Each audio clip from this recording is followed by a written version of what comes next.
یہ کل وہاں جو ہوا، کیا اس در پہ یہ تمہیں زیبا تھا کہ یوں کرتے؟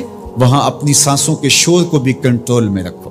اس چوکھٹ پہ، اس بارگاہ عالی مرتبت کے اندر اپنی سانسوں کو بھی قابو رکھنا ہے، اس لیے کہ تم حضور کی بارگاہ میں حاضر ہو رہے ہو. امام مالک نے 40 سال تک حضور کے روضے پہ بیٹھ کے درس حدیث دیا، اور 40 سال میں ایک بار بھی ایسا نہیں ہوا کہ حدیث کی کتاب کے ورق کے پلٹنے کی آواز بھی پیدا ہونے دی. لے سانس بھی آہستہ کے دربار نبی.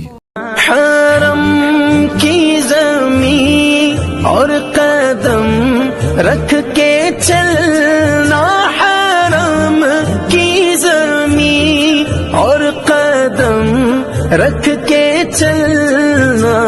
ارے سر کا موقع ہے او جانے والے، ارے سر کا موقع